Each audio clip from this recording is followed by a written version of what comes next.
ସାଙ୍ଗମାନେ ଜଙ୍ଗଲରେ ଶୀତ ବହୁତ ବଢିଗଲାଣି। ଆମକୁ ଏବେ ନିଜ ନିଜ ଘରକୁ ମଜବୁତ କରିବାକୁ ପଡିବ। ହଁ ହଁ କୁକୁ, ମୁଁ ତ ମୋ କାମ ଆରମ୍ଭ କରିସାରିଲିଣି। ମୁଁ ତ ମୋ ଘର କପା ତୁଳାରେ ବନେଇଛି। ତୁଳା ଗରମ ହୋଇଥିବାରୁ ମୋ ଘର ଗରମ ରହୁଛି।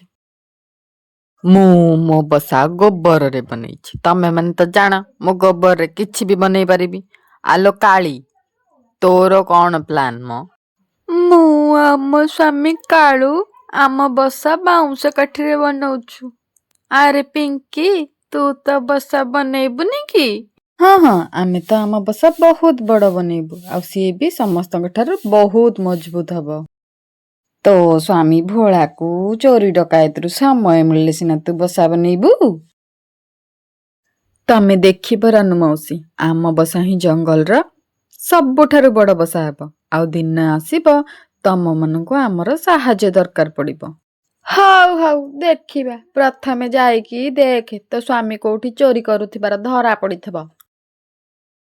ଆରେ ହେ, ଜଙ୍ଗଲରେ ବହୁତ ଜୋରରେ ଶୀତ ପଡିଲାଣି। ଆଉ ଏପଟେ ମୋ ସ୍ତ୍ରୀ ପିଙ୍କି କେତେବେଳେ ତ ଫରମାଇଶ କରିବାରେ ଡେରି କରୁନି। ଖାଲି ଏଇଟା ଦରକାର, ସେଇଟା ଦରକାର, ସେଇଟା ଖାଇବି, ଏଇଟା ଖାଇବି, ଏମିତି କହୁଛି। ଭୋଳା ଜଙ୍ଗଲରେ ଦାନା ଖୋଜୁଥିଲା, ସେତେବେଳେ ପିଙ୍କି ଆସିବାର ଦେଖିଲା। ପିଙ୍କି, ଏ ବ୍ୟାଗ ନେଇ କୋଉଠିକି ଯାଉଛ? ମୁଁ ଯାଉଛି ମୋ ବାପ ଘରକୁ। ଏମିତିରେ ଏଠି ରହିକି ବି କଣ କରିବି? ନା ରହିବାକୁ ଘର ଅଛି, ନା ଖାଇବାକୁ ଦାନା। ଜଙ୍ଗଲରେ ସମସ୍ତେ ମୋର ମଜାକ ଉଡଉଛନ୍ତି। ସେମାନେ କହୁଛନ୍ତି କି ତୋ ସ୍ୱାମୀ ଭୋଳା ଚୋରି ଡକାୟତ କରୁଛି, କିଛି କାମଧନ୍ଦା ତ କରୁନି। କେମିତି ସେ ଘର ତିଆରି କରିବ? ଆରେ ପିଙ୍କି, ତମେ ପ୍ଲିଜ ଯାଅନି। ମୁଁ ତୁମକୁ କଥା ଦଉଛି, ମୁଁ ଜଲ୍ଦି ଆମ ଘର ବନେଇବି। ନା ନା, ତମେ ମୋର କିଛି କଥା ଶୁଣୁନ। ତମେ ଖାଲି କଥାରେ କହିବ, ହେଲେ ପରେ କିଛି ବି କରିବନି। ପିଙ୍କି, ମୁଁ ସତ କହୁଛି, ମୁଁ ଏତେ ବଡ ଆଉ ମଜବୁତ ଘର ବନେଇବି କି ସବୁ ପକ୍ଷୀ ଆଁ କରି ଦେଖିବେ। ସତରେ କଣ ତମେ ଏମିତି ଘର ତିଆରି କରିପାରିବ? ଆରେ ହଁ ବାବା, ମୁଁ ସତ କହୁଛି। ଏବେ ଘରକୁ ଫେରିକି ଚାଲ। ଠିକ ଅଛି, ମୁଁ ଆଉ ବାପ ଘରକୁ ଯିବିନି, କିନ୍ତୁ ଘର ତିଆରି କଥା ଯେମିତି ତମେ ଭୁଲି ନ ଯାଅ। ଯଦି ଏଇଥର ତମେ କିଛି ନ କରିବ ତ ମୁଁ ତମକୁ ଛାଡି ସବୁଦିନ ପାଇଁ ମୋ ବାପ ଘରକୁ ପଳେଇ ଯିବି। ପିଙ୍କି ସେଠାରୁ ପଳେଇଗଲା। ଭୋଳା ଚିନ୍ତାରେ ପଡିଗଲା। ଆରେ ମୁଁ କହି ତ ଦେଲି, ହେଲେ ଏବେ ବଡ ଘର କେମିତି ବନେଇବି? ଭୋଳା ଘର ତିଆରି ପାଇଁ ଜିନିଷ ସବୁ ସଂଗ୍ରହ କରିବା ପାଇଁ ବାହାରିଗଲା। ଶୁଣୁଛ, ଇଏ ତମେ କଣ ଏତେ ଛୋଟ ଘର ବନେଇଛ? ମତେ ତ ବଡ ଘର ଦରକାର, ମୋ ଡ୍ରିମ ହାଉସ। ଏଡ଼ିକି ଘର ଆମ ପାଇଁ ଠିକ ଅଛି। ଯେତେ ବଡ ଘର ବନେଇବା ସେତେ ଅଧିକ ଅସୁବିଧାରେ ପଡିବା। ଆରେ କାଳୁ ଭାଇ, ତମ ଘର କଣ ତିଆରି ହୋଇ ସାରିଲାଣି? ହଁ ଭୋଳା, କଣ ତୁ ବି ବନେଇ ସାରିଲୁଣୁ? ନା ଭାଇ, ମୁଁ ଆଜି ସେଇ କାମରେ ବାହାରିଛି, ହେଲେ ମତେ ଘର ତିଆରି ପାଇଁ କିଛି ଜିନିଷ ହିଁ ମିଳୁନି। ଆରେ ଭୋଳା ଭାଇ, ଜିନିଷ ମିଳେନି, ତାକୁ ଖୋଜିବାକୁ ପଡେ। ସେତେବେଳେ ଭୋଳାର ନଜର କାଳୁ ଆଣିଥିବା ବାଉଁଶ କାଠି ଉପରେ ପଡିଲା। ଆରେ କାଳୁ ଭାଇ, ତମ ଘର ତ ପୁରା ତିଆରି ହୋଇ ସାରିଲାଣି, ବାକି ବାଉଁଶ କାଠିକୁ ତୁମେ ଆଉ କଣ କରିବ? କିଛି ନାହିଁ, ଏବେ ଏ ସବୁର ମୋର କିଛି ଦରକାର ନାହିଁ। ଯଦି ତୋର ଦରକାର ତୁ ୟାକୁ ନେଇଯା। ଭୋଳା ସେ ବାଉଁଶ କାଠିକୁ ନେଇଗଲା। ତମ ମୁଣ୍ଡ ଠିକ ଅଛି ତ? ତମେ ତାକୁ ବାଉଁଶ କାଠି କାହିଁ ଦେଲ? ସେ ସବୁ ଏଠି ଥିଲେ କଣ ଖରାପ ହେଇଯାଇଥାନ୍ତା? କାଳି, ତମେ କେବେ ସୁଧୁରିବନି। ଭୋଳା ମୋ ଭାଇ, ତାକୁ ସାହାଯ୍ୟ କରିବା ମୋର କର୍ତ୍ତବ୍ୟ। ଭୋଳା ସେ କାଠିକୁ ଘର ତିଆରି କରିବା ଜାଗାକୁ ଆଣିଲା। ଏବେ ଏ ବାଉଁଶ କାଠିରେ ଘର ତିଆରି ଆରମ୍ଭ କରିଦିଏ। ପୁରା ଦିନ କାମ କରିବା ପରେ ଭୋଳା ଘରର ବେଶଟା ବନେଇ ଦେଲା। ସେତେବେଳେ ପିଙ୍କି ସେଠାକୁ ଖାଇବା ନେଇ ଆସିଲା। ଆରେ ପିଙ୍କି, ଦେଖ, ମୁଁ ବାଉଁଶ କାଠିରେ ଆମ ଘର ବନେଇବା ଆରମ୍ଭ କରିଦେଇଛି। କଣ ତମକୁ ଭଲ ଲାଗୁଛି ତ? ନା, ମତେ ଜମା ଭଲ ଲାଗୁନି। ୟାକୁ ପୁରା ହେବାକୁ ତ ଆହୁରି ଅନେକ ଜିନିଷ ଲାଗିବ। ଆଉ କଣ କଣ ସବୁ ଲାଗିବ କହିଲ? ଇଏ ତ ଘରର ଖାଲି ବେସ୍। ଛାତ ପାଇଁ ନଡା, କାନ୍ଥ ପାଇଁ ଗୋବର, ଆଉ ଘର ଭିତରୁ ଗରମ ରହିବା ପାଇଁ ତୁଳା ଦରକାର। ଏସବୁ ଲଗେଇଲେ ଯାଇ ଘରଟା ପୁରା ବନିବ। ଏସବୁ କାମ ତ ଏବେ ଯାଏ ବାକି ଅଛି ନା? ଆରେ ପିଙ୍କି, ମୁଁ ଭାବୁଥିଲି ତୁମର ବୁଦ୍ଧି କମ୍, ହେଲେ ଏବେ ଜାଣୁଛି ତୁମ ମୁଣ୍ଡରେ ତ ମୋ ଠାରୁ ବି ଅଧିକ ବୁଦ୍ଧି। ତୁମେ କହିଥିବା ଜିନିଷ ସବୁ ଲଗେଇ ଆମେ ଯଦି ଘର ତିଆରି କରିବା ତ ପୁରା ଜଙ୍ଗଲରେ ଇଏ ଶୀତରେ କେବଳ ଆମ ଘର ଗରମ ରହିବ। କିନ୍ତୁ ମୋର ଗୋଟେ ଟେନସନ ଅଛି। ଏବେ କଣ ହେଲା? ଗୋବର ନଡ଼ା ଆଉ କପାତୁଳା ଜମା କରିବା ପାଇଁ ଆମକୁ ବହୁତ ସମୟ ଲାଗିବ। ସେବେ ପର୍ଯ୍ୟନ୍ତ ଆମକୁ ଏଇ କୁକୁଟିଆ ଶୀତରେ ବାହାରେ ରହିବାକୁ ପଡ଼ିବ। ତା ପାଇଁ ଚିନ୍ତା କରନି, ତା ପାଇଁ ମୋ ପାଖରେ ଗୋଟେ ଆଇଡିଆ ଅଛି। ଏମିତି କହି ପିଙ୍କି ତା ପ୍ଲାନ୍ ଭୋଳାକୁ କହିଲା। ପିଙ୍କି, ତମେ ବହୁତ ବଢିଆ ପ୍ଲାନ୍ ଦେଲ। ଏଇ ପ୍ଲାନ୍ ପାଇଁ ମୋ କାମ ଆହୁରି ସହଜ ହୋଇଗଲା। ଏବେ ଆମେ ଆମ ଘର ବହୁତ ଜଲ୍ଦି ବନେଇଦେବା। ମୁଁ ଯାଉଛି ସବୁ ଜିନିଷ ସଂଗ୍ରହ କରିବି। ଭୋଳା ସେଠୁ ବାହାରି ଆସି ପ୍ରଥମେ ରାନୁ ମାଉସୀ ପାଖକୁ ଆସିଲା। ଆଲେ ଭୋଳା, ତୁ ଏଠି କଣ କରୁଛୁ? ତୋ ଘର କଣ ବନେଇ ସାରିଲୁଣୁ? ଆରେ ନା ନା ରାନୁ ମାଉସୀ, ମୁଁ ତ ଘର ତିଆରି ପାଇଁ ଜିନିଷ ଯୋଗାଡ଼ କରିବି ବୋଲି ଯାଉଛି। ତମ ଘର ଦେଖି ଏଠାକୁ ଚାଲି ଆସିଲି। ଭାବିଲି ତମ ସହ ଟିକେ ଦେଖା କରି ଚାଲିଯିବି। ଆଚ୍ଛା, ତ ଏମିତି କଥା। କହିଲୁ, ତତେ କଣ ମୋର ଗୋବରର ଘର ପସନ୍ଦ ହେଉଛି? ହଁ ହଁ ରାନୁ ମାଉସୀ, ଇଏ ତ ବହୁତ ବଢିଆ ହଉଛି। ଯଦି ମୋ ପାଖରେ ଗୋବର ଥାନ୍ତା ତ ମୁଁ ବି ଏମିତି ଗୋଟେ ଘର ବନେଇଥାନ୍ତି। ବାସ୍, ଏତିକି କଥା। ମୋ ଘର ତ ତିଆରି ହୋଇସାରିଲାଣି, ହେଲେ ମୋ ପାଖରେ ତ ଆହୁରି ଗୋବର ବଳକା ଅଛି। ତୋର ଦରକାର ଅଛି ତ ତୁ ନେଇଯା, ଆଉ ତୋ ଘର ତିଆରି କର। ରାନୁ ମାଉସୀ, ତମର ବହୁତ ବହୁତ ଧନ୍ୟବାଦ। ମୁଁ ତମ ପରି ଏତେ ସୁନ୍ଦର ଘର ତ ବନେଇ ପାରିବିନି, ହେଲେ ଶୀତରୁ ମୁକ୍ତି ପାଇବା ପାଇଁ ଗୋଟେ ଯାଇତାଇ ଘର ବନେଇଦେବି। ଭୋଳା ଗୋବର ନେଇ ତା ଘର ତିଆରି କରୁଥିବା ଜାଗାକୁ ପଳେଇ ଆସିଲା। ଯାଉଛି ଏବେ ସେ ଗୋବରକୁ କାନ୍ଥ ଚାରିପଟେ ଲଗେଇ ଦେବି। ଭୋଳା ଗୋବର ଚାରିଆଡେ ଲଗେଇ ଦେଇ କାନ୍ଥ ପୁରା ତିଆରି କରିଦେଲା। ଆରେ ପିଙ୍କି, ଏବେ ଦେଖ କେମିତି ଦେଖାଯାଉଛି ଆମ ଘର। ଭୋଳା, ଏବେ ବି ଆହୁରି କାମ ବାକି ଅଛି। ତାପରେ ଯାଇ ଘର ଭଲ ଦେଖାଯିବ। ଭୋଳା ଗୋବରର କାମ ସରିଯିବା ପରେ ପୁଣି ବାହାରିଗଲା। ଏଥର ସିଏ କୁକୁ ଚଢ଼େଇର ନଡ଼ାରେ ତିଆରି ଘର ପାଖକୁ ଗଲା। ଆରେ ଭୋଳା ଭାଇ, ତମେ ଏଠାକୁ କାହିଁକି ଆସିଛ? କଣ ତମେ ତମ ଘର ବନେଇ ସାରିଲଣି?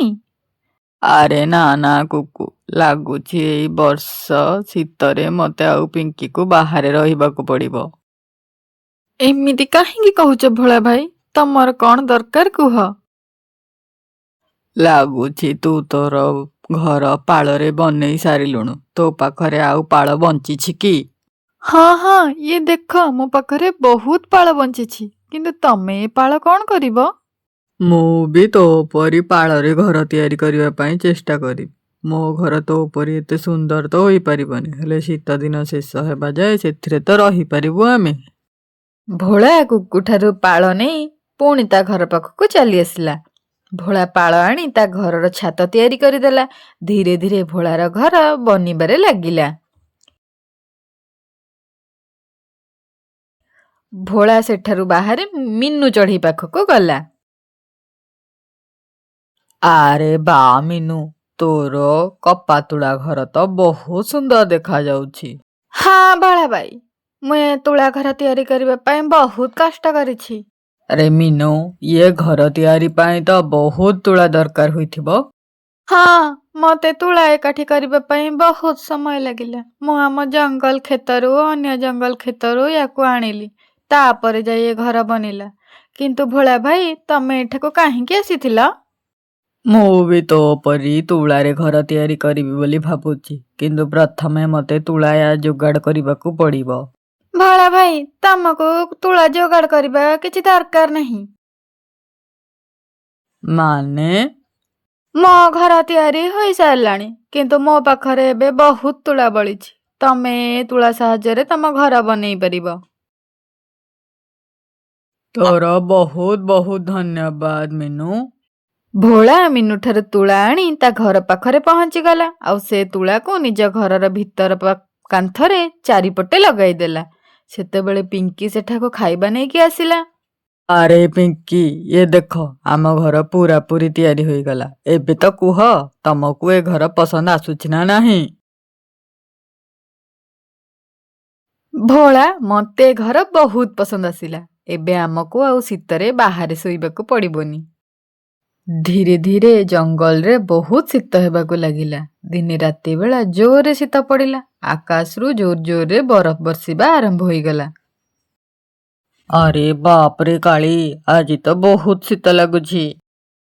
ହଁ କାଳୁ, ଆଜି ତ ଶୀତଟା ବହୁତ ବଢି ଯାଇଛି।